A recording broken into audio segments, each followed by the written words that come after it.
Good morning. Thank you for attending this session, this dialogue on the Black Americas. My name is Deborah Mack. I'm with the Smithsonian's National Museum of African American History and Culture that will open next year, approximately 1 year from now. And when we open, we will be the 19th museum in the Smithsonian system. My presenters today represent a microcosm of a much larger hemisphere-wide issue about the visibility and invisibility of populations and communities of African descent throughout the Americas. They each represent unique institutions. One of the issues that we have that we feel is a hemisphere-wide issue, and it's actually a global issue, is that often in the national representation, the stories of our countries, etc., there is an absence of people of African descent. While we can remedy this in many ways, there are also new tools, resources, access, and incredibly dynamic living communities that can contribute and feed into these national stories. There is an issue of invisibility for many places, not all places, but here, for instance, in Argentina, if you are an Argentinian of African descent, people will tell you you don't exist in this country. You must be from Brazil, you must be from Cuba, etc. And so there are organizations that are working to join all of these different efforts. The first presenter this morning that I'm going to introduce on my left is my colleague Sonia Arteaga Muñoz from the Afro-Peruvian Museum in Zaña, Peru. I've actually worked with her organization before, and it's an incredible, dynamic organization, and I will ask her to speak more about it. Each of the presenters will speak for approximately 15 minutes, and we wanted to leave time for questions and answers from all of you. Thank you. Buenos días con todos y todas. Agradecer a los organizadores por la invitación. Y lo que yo voy a presentar son algunas reflexiones y prácticas concretas para reimaginar los museos de la diáspora africana a partir de la experiencia comunitaria de la creación del primer museo afroperuano que surgió en Zaña, ubicada al norte del Perú hace ya 10 años. Ahí vemos el mapa desde el cual estamos pensando y reimaginando.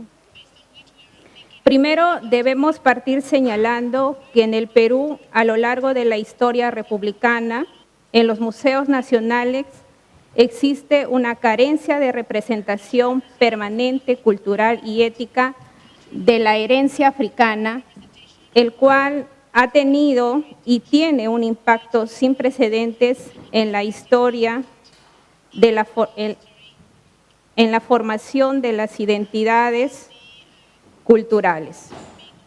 Es decir, la representación, el imaginarnos como un nosotros, se invisibiliza la presencia africana.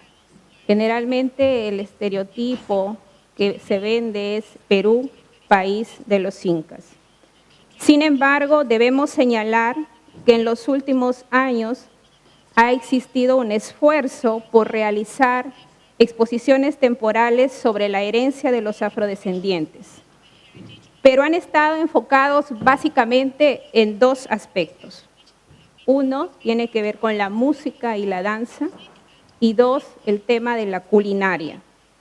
Sin embargo, estos aspectos no consideran los procesos históricos o las condiciones diaspóricas en las que surgieron estas tradiciones.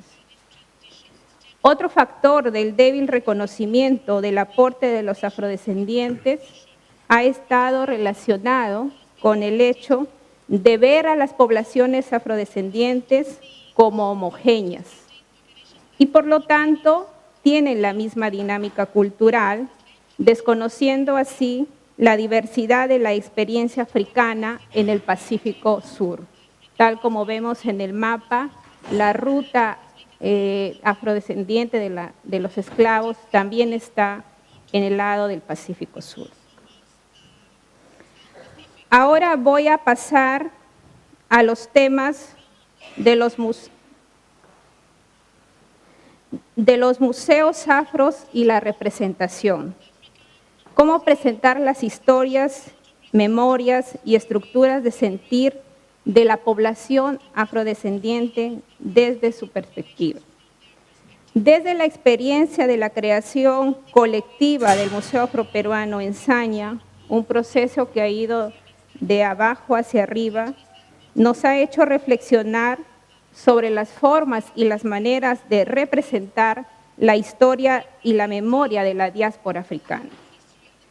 Una primera reflexión que tenemos y que queremos compartir es el habernos dado cuenta de que existe la necesidad de desarrollar una nueva museografía donde la visión de la diáspora africana exista dentro de un contexto histórico y global y donde se represente la historia desde la perspectiva de los afrodescendientes. ¿Por qué? Porque no podemos comprender la historia y la cultura de los afrodescendientes en el Perú si no conocemos y valoramos el proceso de la diáspora africana. Hay un proceso común, una historia común que está más allá de las fronteras nacionales. ¿Qué significa o qué ha significado todo ello en términos prácticos para los museos afros o para un museo afro como el nuestro? Una de las primeras tareas que el Museo Afroperuano ha tenido que encarar es pensar y repensar la historia que se narran a través de las fuentes escritas coloniales y republicanas para recuperar las voces de los otros, en este caso de los afrodescendientes, que se encuentran adheridos a los documentos. A manera de retazos, hemos tenido que recuperar a ese otro sujeto histórico que muchas veces no se encuentra en los textos. Por ejemplo, esta es una foto de una nana, ama de leche, que si nosotros no lo hubiéramos encontrado, ubicado, si no rastreamos bien la foto, lo ubicamos, porque nunca aparece en el nombre o si este personaje es afrodescendiente. La otra tarea que hemos tenido que emprender es recuperar y valorar otros lenguajes como soportes de memoria y otras formas de registro que las poblaciones afrodescendientes han logrado construir durante varios siglos. Tenemos, por ejemplo, el lenguaje de la música, el lenguaje del cuerpo, el lenguaje de la danza, el de la oralidad.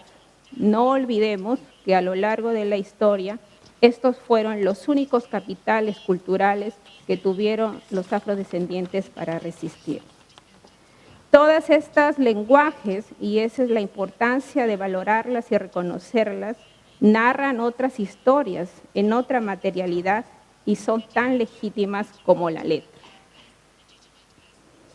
La tercera tarea a la cual nos enfrentamos los museos afro frente a la escasa documentación del sujeto afrodescendiente tiene que ver con el estudio básicamente de las imágenes. Las imágenes como un documento histórico.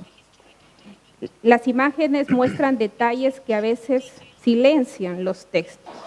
Por ejemplo, si uno visita el Cusco y uno ve los murales en las iglesias, las procesiones, uno puede encontrar ahí sujetos afrodescendientes.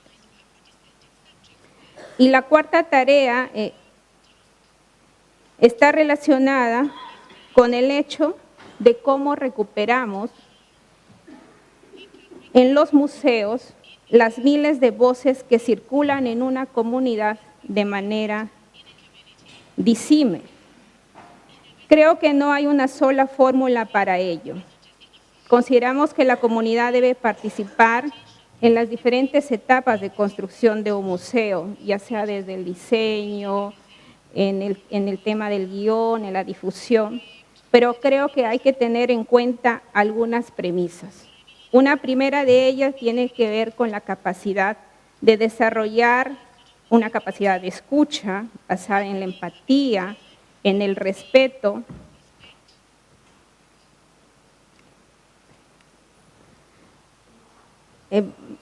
basada en la empatía y el respeto, que significa estar atentos a los diversos grupos y respetar los conocimientos, la experiencia y los sueños. Tenemos también, creo que, desarrollar la capacidad de mostrar esas voces y que nosotros necesitamos de ello. Todo ello ha significado que el contenido que ha desarrollado en el Museo Afroperuano no solamente sea local, ni tampoco nacional, aunque está ubicado en un lugar concreto, sino que tenga colecciones que aspiran a un ámbito supranacional, ya que para narrar la historia y la memoria de la diáspora africana exige pensar y repensar más allá de las fronteras nacionales. Un ejemplo tenemos en el museo un rincón de Haití, y acá está la colega de Haití, porque Haití es una de las primeras independencias en América Latina, en 1804, y creo que es importante reconocerla y valorarla. Ahora pasaré a presentar algunas experiencias concretas desarrolladas por el Museo Afroperuano con la participación de la comunidad.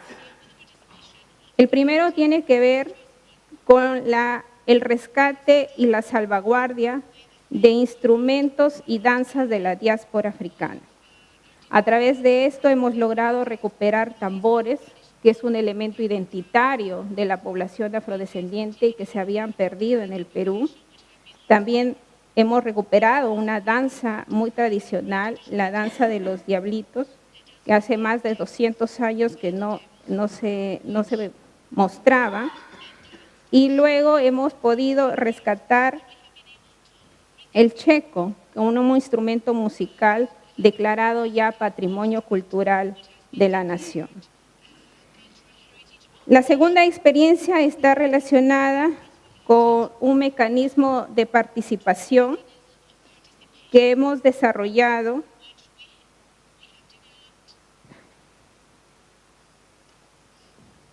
y tiene que ver con la asamblea, lo que hemos denominado la asamblea comunitaria.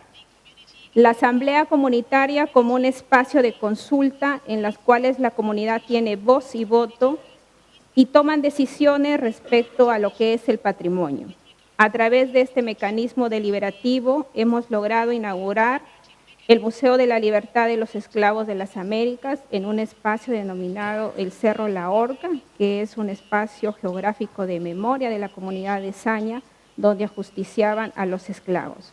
Y a través de esta asamblea también se tomó la decisión de promover la declaratoria de Zaña como un sitio de la memoria de la esclavitud y herencia cultural africana, un proceso que duró 2 años con toda una campaña nacional y que recién el 4 de junio de este 2015 hemos recibido ese reconocimiento.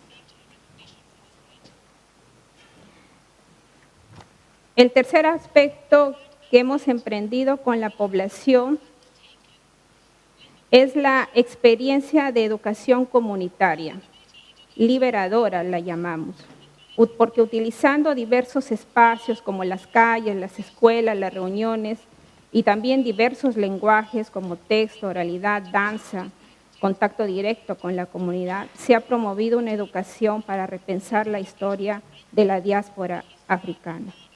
Esta educación comunitaria exige una permanente reflexión crítica de nuestra práctica educativa, que significa respetar la dignidad y los saberes de las personas.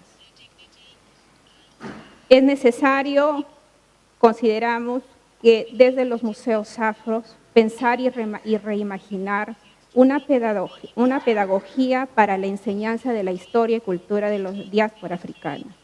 Una pedagogía que procure dar a las personas la oportunidad de redescubrirse y reinventarse. Finalmente, una cuarta experiencia que hemos desarrollado en tiempos globales tiene que ver con el hecho de haber logrado articular a la población local, regional y nacional para alcanzar un objetivo común, y en este caso es visibilizar lo que es el instrumento, el cajón peruano, como un elemento identitario de la población afroperuana. En este aspecto nos ha ayudado mucho las redes sociales y hemos logrado articular alrededor de 3.000 personas tocando el cajón, que fue una experiencia este año, más o menos en mayo.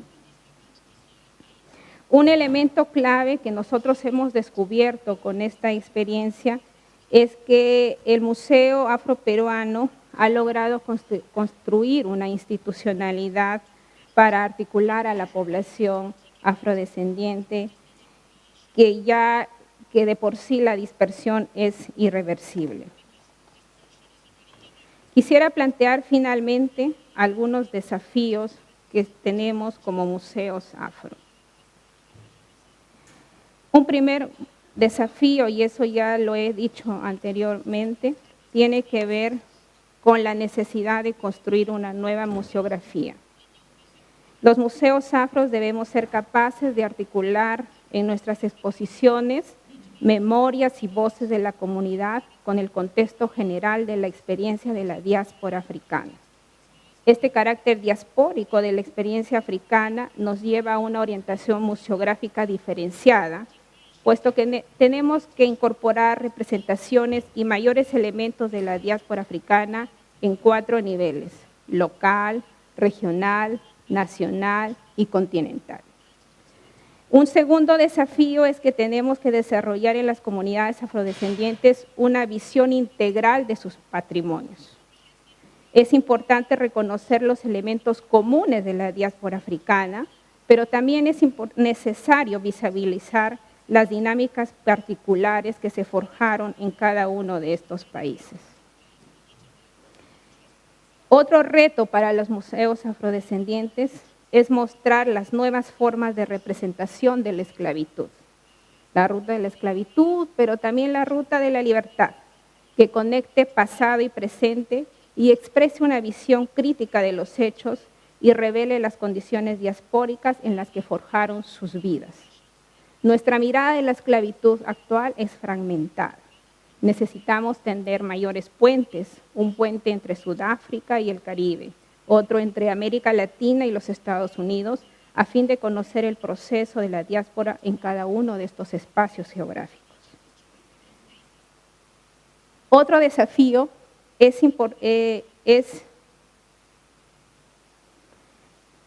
que es importante el reconocimiento y el rescate y la documentación de la lucha por los derechos de los descendientes de la diáspora africana. Los museos afro tenemos un rol en la preservación de estos patrimonios para reconstruir las historias nacionales. Creo que tenemos también el desafío de crear una red de museos de la diáspora africana a fin de poder intercambiar información, desarrollar investigaciones. Un museo que no investiga muere.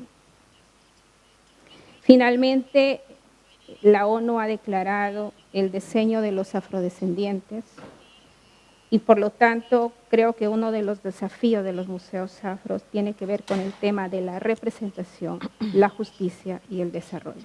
Muchas gracias.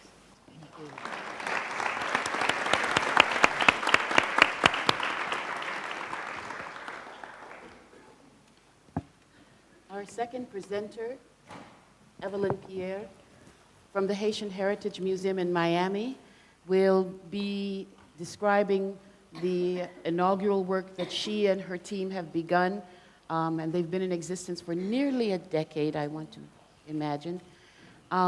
Their location and their situation is very unique because Miami is really the gateway to all of the Caribbean and South America within the United States.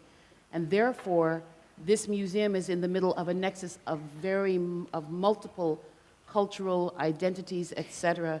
Not only do they do this work in their own communities, they work very much across shared communities as well.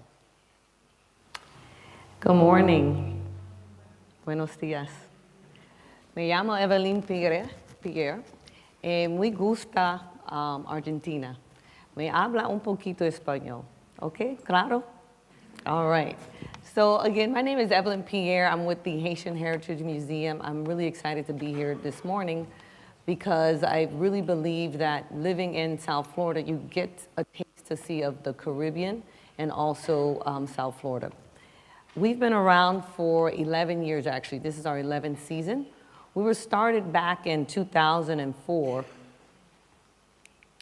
And this is the space of the museum. This was an exhibition done about Toussaint L'ouverture. My thing growing up in South Florida was that my parents, they used to watch television and they used to cry. And I was a little kid and I didn't understand why they would cry, as they would see my brothers and sisters washed up on the shores of Miami. And they would be dead because they would get in a boat to come to South Florida. So as a child, that really affected me. And as I grew up older, I realized that I needed to do something about the culture, about the Haitian heritage. I wasn't born in Haiti. I was born and raised in South Florida. However, every summer, my parents was able to send me to Haiti. And this is where I have my love for my country. So that's the museum space right there. So Toussaint L'ouverture, most of you guys, I hope you guys all know who Toussaint L'ouverture is. He was a wonderful general that actually helped not only liberate the Americas, but also helped Simon Bolivar to help liberate Venezuela, Colombia, and Peru. This is the museum space here. As you see, we have a lot of children. We have adults that are visiting the Haitian Heritage Museum. We do a lot of programs. One of our flagship programs is called Haiti Exposé. And basically, if you translate it, it means Haiti Exposed. And we show the community, whether they're Haitian or non-Haitian, about the Haitian culture. In this scene here, we had a group of children from Homestead, Florida. And we've been doing it for 11 years. And we were really intrigued when we asked the question, the museum educator asked the question, how many students here are Haitian? For the first time in the 11th year of Haitian Heritage Museum, there was not one student that was Haitian. These were migrant children from Homestead, Florida, and they all came to learn about the Haitian history. We also have the painting and the artifacts in the actual casing that we had a newspaper that was over 200 years old, and it was talking about the decree that Toussaint L'ouverture had freed everyone in Haiti, and that decree was in not a New York Times, but it was the Gazette New York paper, and that was like 200 years, so that's what you see as the kids are looking at the picture. Okay. The Haitian Heritage Museum collection spans over 300 pieces of artwork. Not only artwork, but we have also artifacts, historical artifacts. We have historical paintings. We have historical stamps. And if you look at the picture to your left, as you see, it's a typical market scene of Haiti, and it looks very African. The people don't have any faces if you look at the painting in detail, but they have a very strong African imagery. Because again, Haiti is, if you go to Haiti, you have a very strong connection with Africa. And a lot of people say when they visit Haiti, they feel like they're in Africa. You also have the colors. The colors look very Caribbean, and they also look very Latin America. If you see the picture on the right, that is by a famous artist, and he uses the colors to show how a typical day coming from the countryside to the marketplace in Haiti. So that's our collection there. We also have historical money. The historical money is from 1886, I think this coin is from, and it's like a 50 cents. And basically it shows the coat of arms of Haiti. So Haiti, when you look at Haiti and the artwork and the historical artifacts, everything is intertwined into what we do. Like we eat, speak, and drink, and we have everything historical on our money, on our dress, on our clothes. Everything intertwines to kind of tell that story continuously. On your right hand, my left, you have another commemorative piece of Toussaint L'ouverture. Toussaint L'ouverture was basically a very strong ideology person in the Caribbean for Haiti and of course for the world. Basically, what he did back then really set the tone of what we are experiencing in Latin America and the Caribbean. He was a very forceful individual that really understood forward thinking. And for us, we feel very honored to actually have him to be Haitian, but he taught us so many different things and taught the world. Here we have also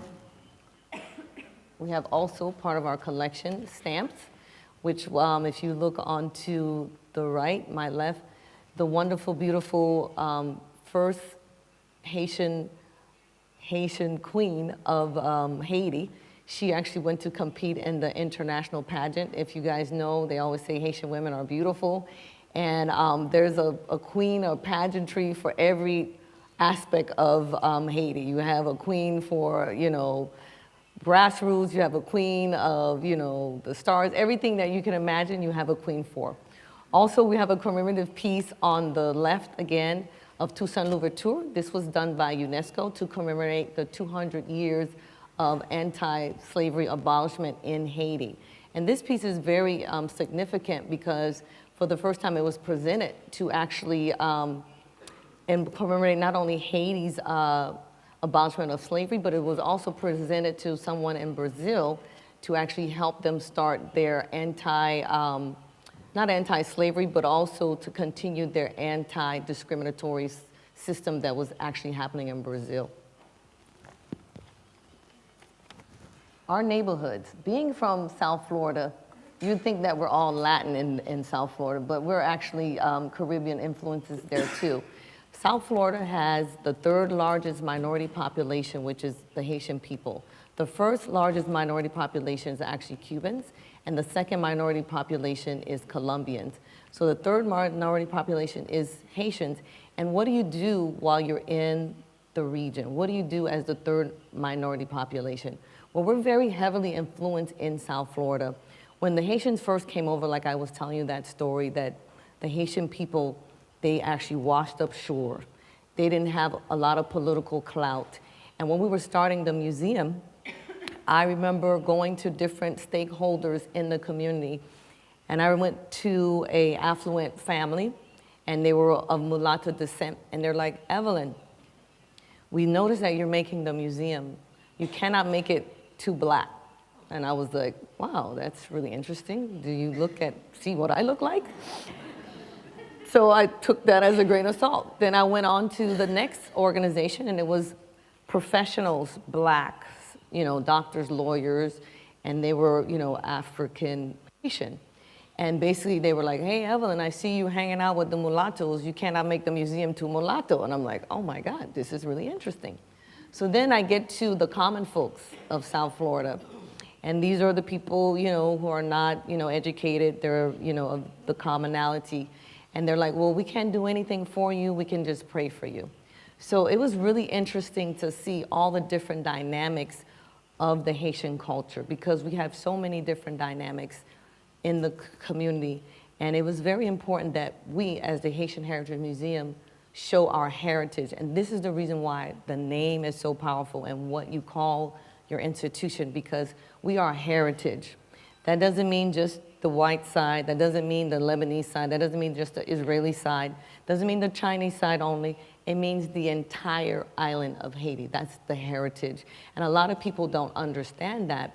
And I feel that that's what makes a nation stronger, because when you talk about your heritage, even though it might not be, I guess, the best part of your heritage, or a part that you don't want to, I guess, let people know, but it's important to talk about your heritage, because if you don't know your heritage, you will not know your history or your culture. You don't know your practices, and you're not a real person. And I feel that for me, to make it personal, this is the reason why I do this work. Because as a child, I like to tell stories. As a child, I grew up in Miami Beach. My parents used to send me to Haiti. And I was kind of confused. I'm like, Mommy, are we Jewish? She's like, no, we're Haitian. I'm like, okay, I understand now. And to have that experience, to go to Haiti all the time, was very important to me, because it really showed me my heritage, whether it was the good or the bad or the not so pleasant. Okay, the stakeholders in South Florida. We are in the design district of Miami. And basically, Miami Design District it used to be Little Haiti. It went through regentrification. So now the Haitian population is more so in North Miami. They don't call themselves North Miami. They don't say Little Haiti, they say Big Haiti. because they feel like the Haitian community has expanded and it exploded. So in the design district, you have like Louis Vuitton, Prada, all the high-end stores, and I love being there because it used to be Little Haiti, one, but two, we also get a group of people that would come to buy expensive stuff and to come and learn about the Haitian culture. Also, we also have in the neighborhood, we have Little Haiti, which they pushed it to start on 54th Street. And basically, we have the Little Haiti Cultural Center. That's a beautiful location, and we do a lot of partnerships with them because our location is not as vast, it's not as big, but we actually share resources with them as when people come in to South Florida, we send people to them and they send people to us. And when we have to do something really full of capacity, we utilize their facilities, so that's what the neighborhood is like. Finally, we also have the Wynwood Wall. It also went through regentrification. That area was heavily populated by Puerto Ricans. Now it's more graffiti artists, it's more, you know, the Cadi is there, you have banks there, so it really interchanged that neighborhood. But what I like about those areas is it reminds me of a New York, and basically it shows you how art can transform the community, whether you feel it's good or bad, but also basically you need to know the history and the heritage behind that, because yes, when you have regentrification, people lose the connectivity of what once was that community. However, when you know your heritage and you're true to yourself, you can still be able to convey that story without losing the intent of where they were trying to go. Okay, also directly across from the Haitian Heritage Museum, we have ICA, Institute of Contemporary Art. It only makes sense that we actually work along with these people because they're directly across from us, and there's only 3 entities that are there in the design district because, again, we have to work with our stakeholders. And I think that's the main thing that people feel when they don't talk about their heritage or they want to disassociate with their heritage. You feel like you have to operate in a silo. No, you have to know who you are so you can continue to work with people who are stakeholders in the community so you can show them about your culture. And I really believe that it makes a bigger impact and it makes a bigger difference. Finally, we're the Haitian Heritage Museum. Again, we will talk more as I feel that there's so much to talk about and to learn about what the Haitian Heritage Museum is doing in Miami, but also what Haiti is doing to show as a model, because we talk about the good, the bad, and the ugly. We talk about the French. We show our French side. We talk about our Indian side, which is the Arawak Indian. And we also talk about the different class structure. But I believe when you talk about all of these things collectively, it makes you individually stronger and makes your work stronger so people can get to know who the people are of your community. Thank you. Thank you.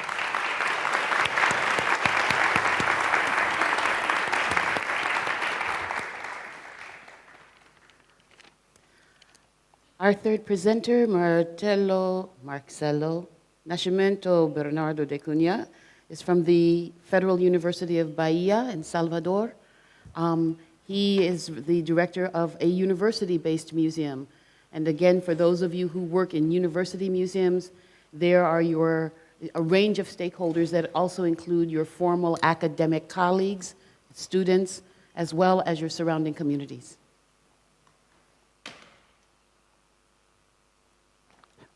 Bom dia. Good morning. I'd like to thank the opportunity for having been invited to this group, which is already a group from the very beginning. We have had some distant work. Honestly, I would like to discuss a few things here, and I would like some of the things that I'm going to discuss now not to be discussed anymore in the future.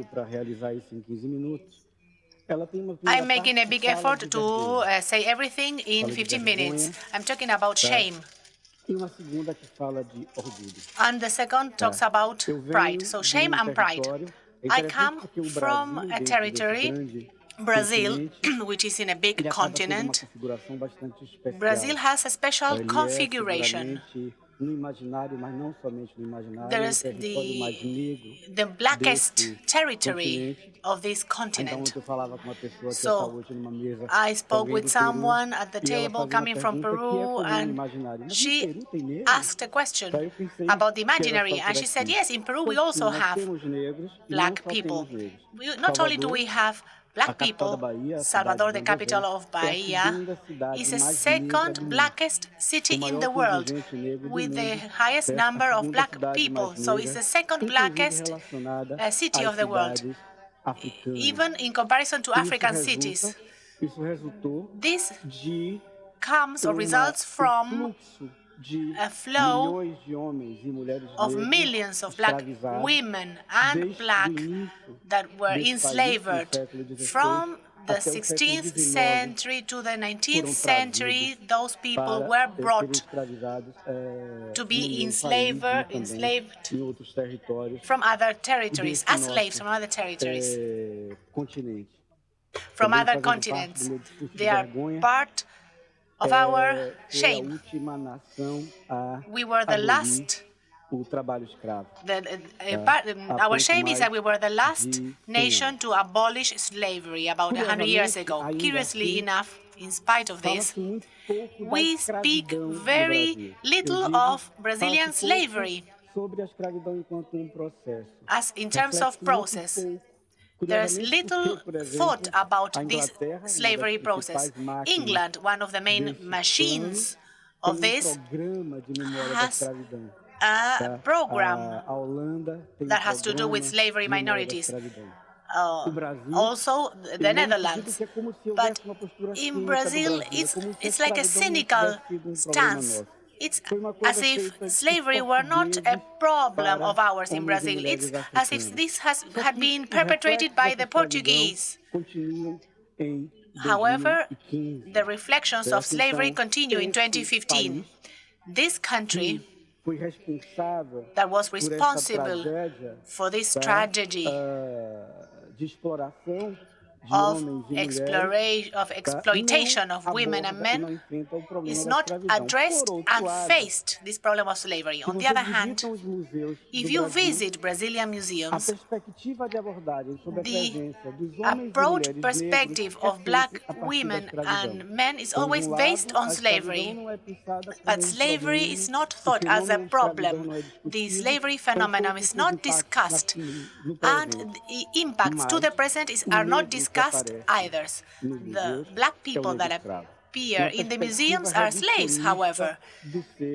So there's a different perspective of the slaves as human beings. This shame is not only felt by me, but it is shared by many territories. In some territories, it is very strong, this feeling of shame. If we had to make an identity card of Brazilian museums, it would be a card of a white, middle-aged, Catholic, heterosexual man. That would be the ID or the profile. They don't talk about children or gypsies or children. Now, of course, there are specific experiences. There are positive experiences. One of them is what I'm going to talk about. Curiously enough, the black people that were represented as an animal, as ignorant, as of a lower class, are a big attraction to the tourism community. This individual feeds the imaginary of the tourists. So there is a contradiction and a paradox here. Since the 30th of last century, in Brazil, a number of movements started to rethink black people from the cultural perspective. Probably all of you here have already heard speak about a very important figure, a writer called George Amado. He was part of a generation who built his discourse based on these men and women. Even though we may have different criticisms on this writer, but of course his writings have played an important role in this process. From the 70s, there's been a perspective of museums that have some experiences that are devoted to the representation of black people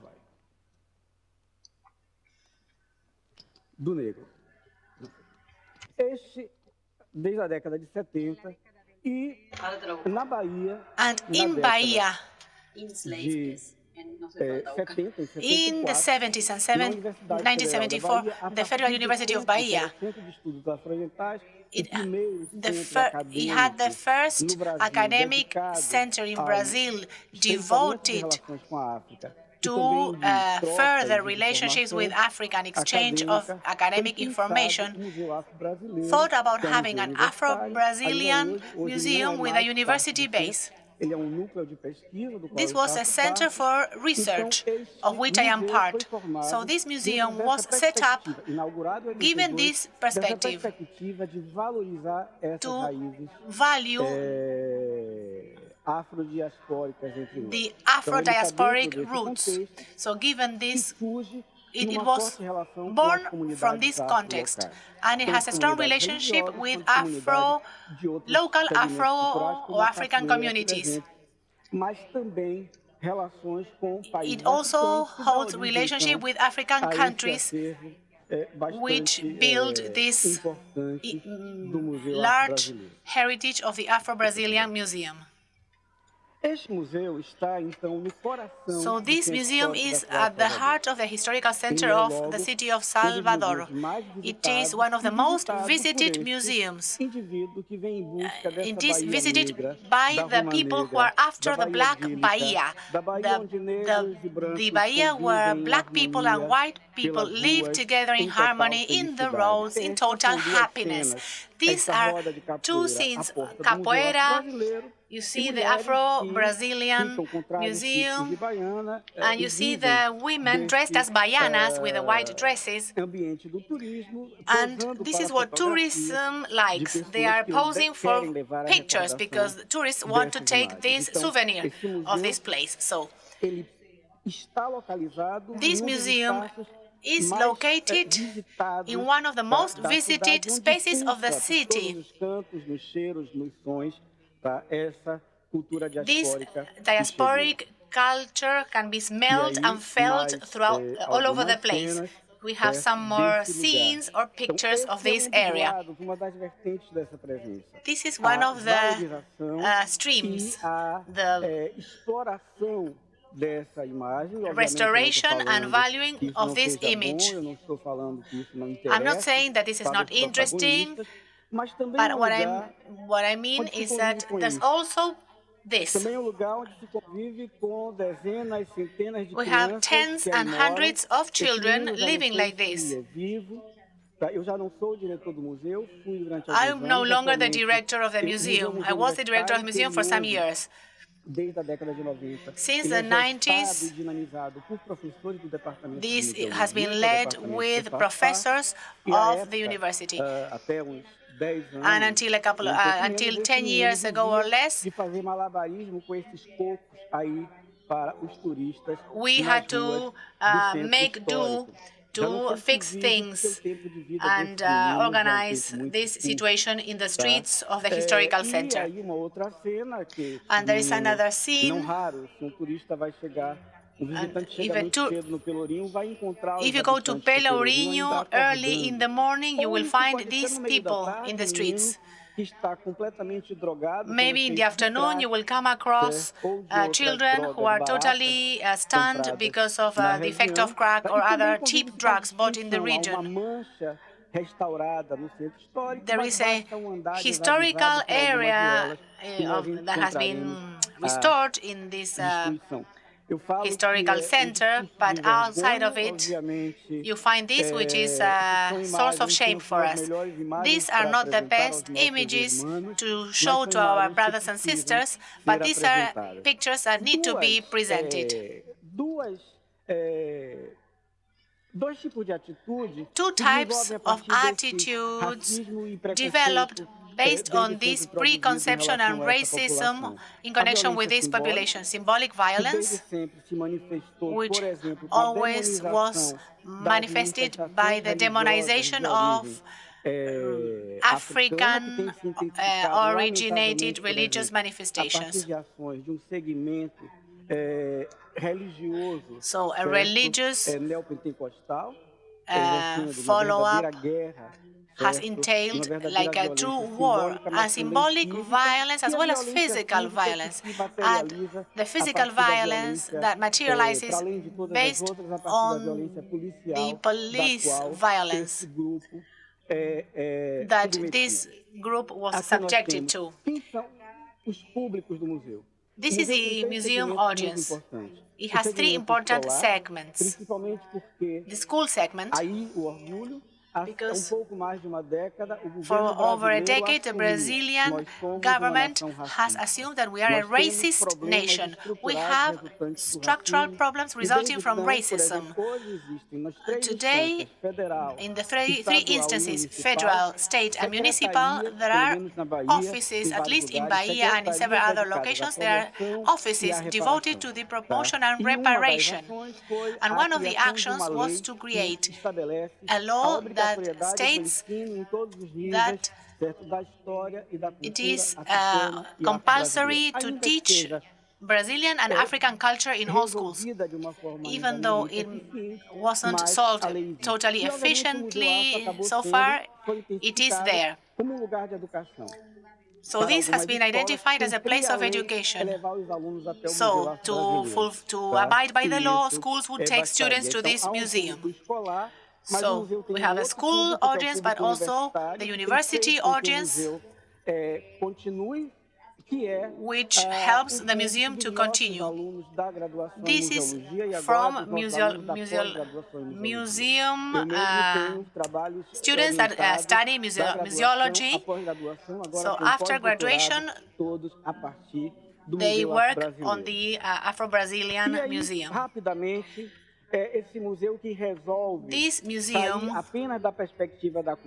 solves this issue of going outside the cultural perspective into a more social perspective. This is Exu Other Faces. That's the name of this exhibit. Exu is a movement, is a deity, is something that helps us talk. I dreamt that I had gone to the museum and this exhibit had been dismantled. So Exu is a main figure that was demonized by the Catholics in the past. And currently it is the main figure that serves as an axis to put this religion as a religion of evil, but it's not a religion of evil. So 3 years ago, the museum created this exhibit, Exu Other Faces, which go beyond the religious perspective. So without Exu, there will be no technology, no communication. So this exhibit that was meant to stay for a few months has remained for 3 years. In the first picture on the left, top left, make people very happy. People put coins in Exu's sculpture. These projects that I'm presenting don't have my participation. All of these are projects that are led by the new director. And curiously enough, what could constitute a problem? What do they do with those coins? Well, those coins left by the people have been used to maintain the exhibit and the museum. And more radically, they have been used to make offerings to Exu himself, to this deity. So that's one of the exhibits. This is a fair from African artists. This, to conclude, so the first mixes and starts from the perspective of symbolic violence in connection with religious practices. And the second one was physical violence. 3 months ago, based on an articulation with social movements with a group called Arteaga, among others, which is a group that denounces state violence. There's police violence and it's state, actually state violence.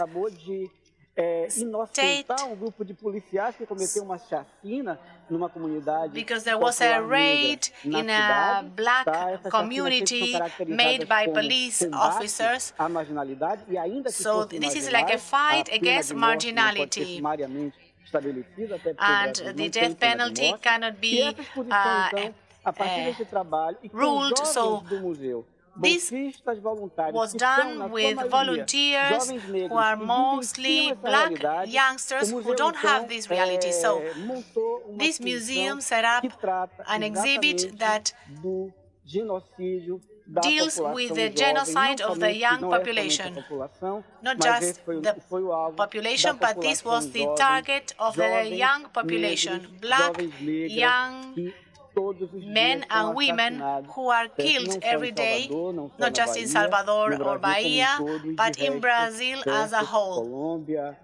Colombia, and we could also mention United States, and we could also mention other countries. But these two things fill the museum with pride, because the museum has taken on the responsibility that it needs to put its finger in the wound. The movement leader is a man who's hiding permanently because of all the permanent threats that he receives because of being part of this movement. So I'm talking about shame and pride, but pride because of this new movement. And there is hope so that we will not have exhibits like this anymore in the future. So that's what I wanted to share with you today. Thank you. We will entertain some specific questions. Sí, acá. Yo tengo una pregunta para todos, por eso lo hago en castellano para que les traduzcan a los que necesitan. Quería saber si en sus museos algunos integran la visión, las explicaciones científicas que tienen las comunidades que ustedes representan en sus museos. Si incluyen la ciencia y la tecnología, por ejemplo, la cosmología, si la integran en los museos, porque vi que bueno, está el teatro, la música, el arte, si también hay un espacio para la ciencia.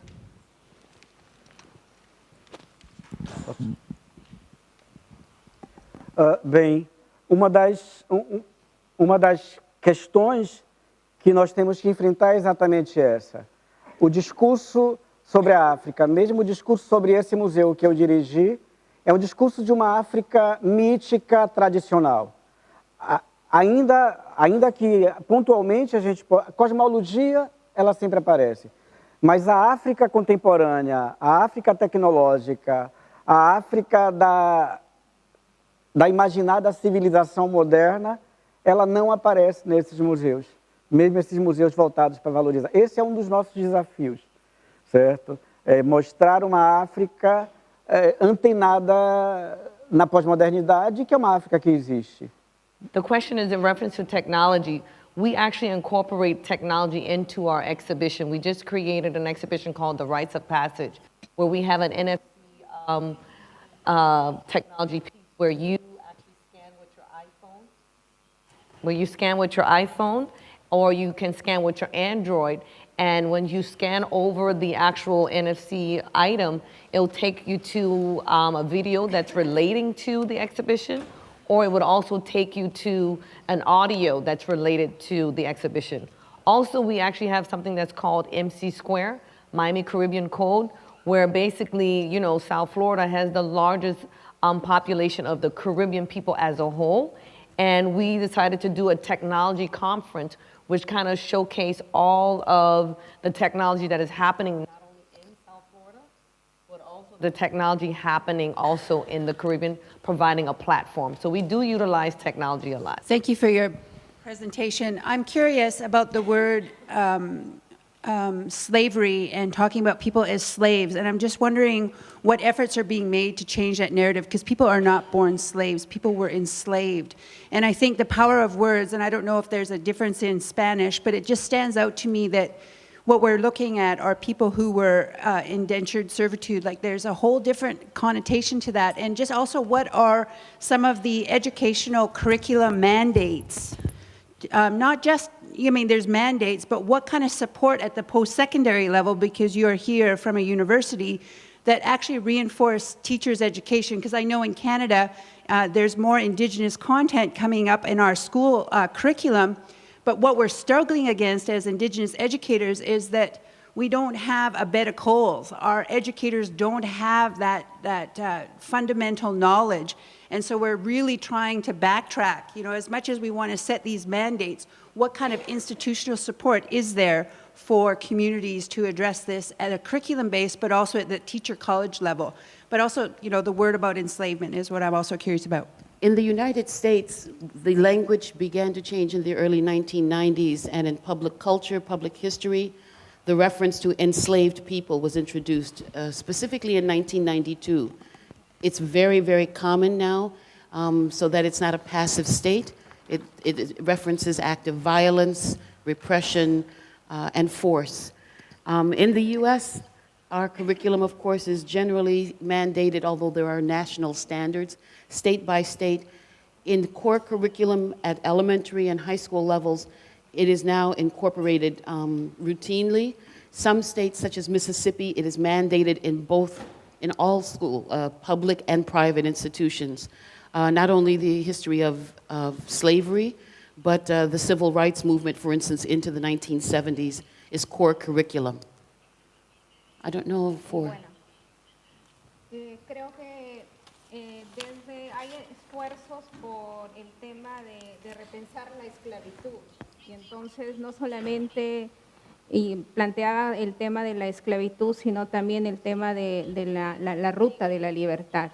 Y precisamente parte por el hecho, por ejemplo, de, como ya decía Deborah, de reconocer que ese sujeto no es esclavo, o sea, no es esclavizado. Entonces, por ejemplo, pasa por también reconceptualizar esos conceptos, y por eso es que también se ha reconceptualizado el tema negro, porque negro está asociado básicamente a lo biológico. Entonces, pasa por repensar esos conceptos, el tema de afrodescendientes, o hablamos de la diáspora africana. Y creo que esos conceptos deberían ingresar a las universidades, o sea, ya el hecho de promover todo un discurso, una literatura respecto a estos temas para incorporar y repensar la historia de la esclavitud, pero también la historia de la libertad. Y eso creo que es central para nuestros países. I want to piggyback on what Sonia, my colleague, was saying. Soon as she said that we're Road to Freedom, we actually partnered with the MUPANA, the National Museum of Haiti, and we did an exhibition called Chemin Liberté, and you translate the meaning, the Road to Freedom. And that was such an excellent, in-depth exhibition that really talked about what was going on from a perspective from an island that I don't think people have the information, because this is the island that was the second after the US to gain its independence, and the road to freedom, it did not happen overnight. So the people, they did not feel that they wanted to continue on with this type of treatment. So they felt like they had to do something. So I feel that it's a mentality when you asked about the word enslavement or indentured servitude. I feel that it's a mentality. No longer going to... Cutting out, sorry. Can you guys hear me? Oh my gosh. Yes. Okay, I'm gonna just take it off and hold it like this. Can you guys hear me better? Yes. Okay. So as I was saying, that the island of Haiti was no longer going to accept that, and they had a mindset, and they changed it. And that mindset wasn't just for the island of Haiti, but it was also for that region. And anybody who came to Haiti, they're like, look, you're gonna be free. The same thing when Simon Bolivar came, he was like, look, okay, I'm gonna help you with your independence, but one thing I ask is that you free these people. So I, again, with that mindset, and I really appreciate what that exhibition did, is Chemin Liberté, and this is something that you guys should definitely check out if you can.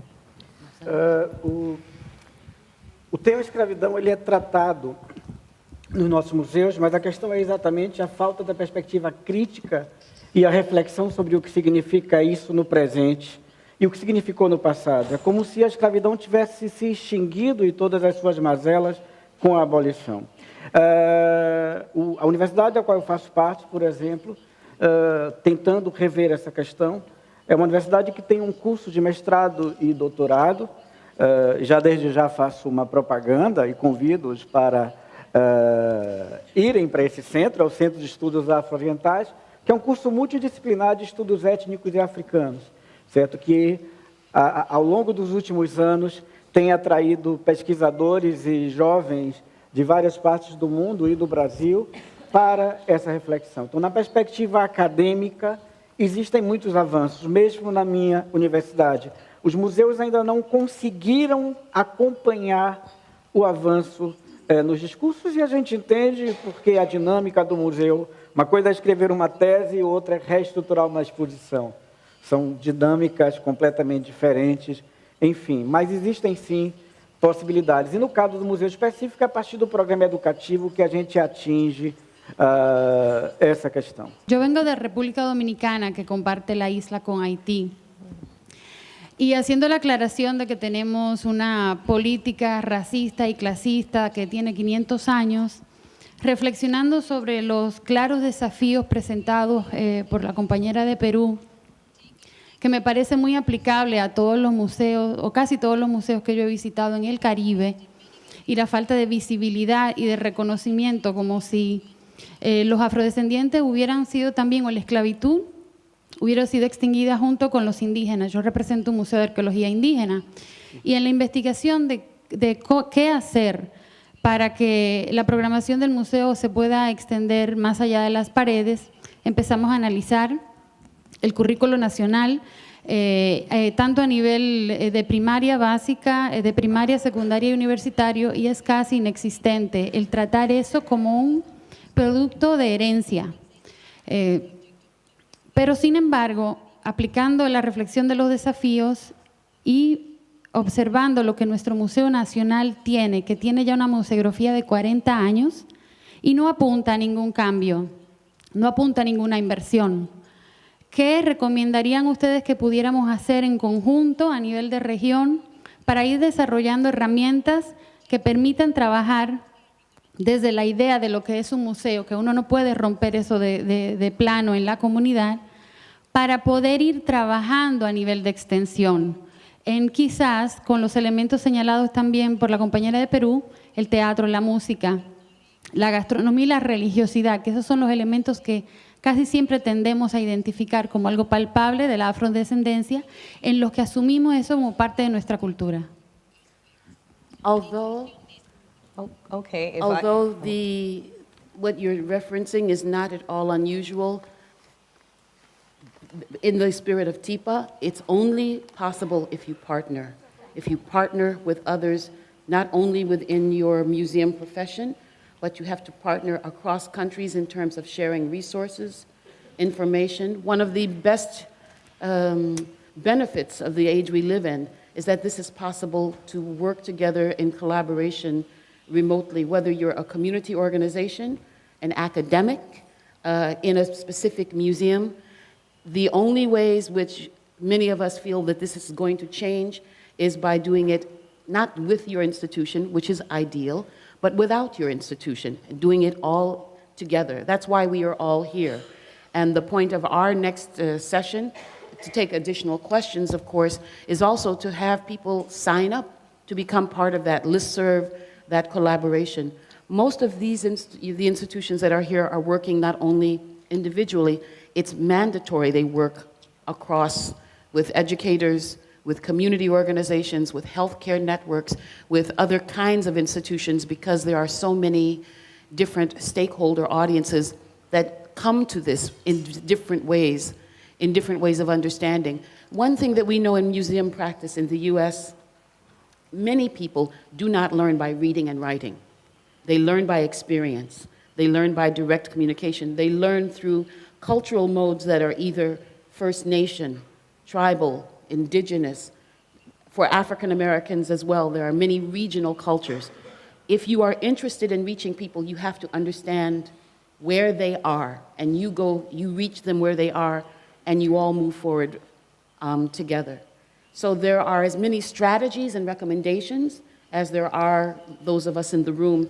I do believe that to answer a question of that sort, we have to have more focused discussion and more strategic discussion together. I want to thank you all for participating. I want to thank my guests.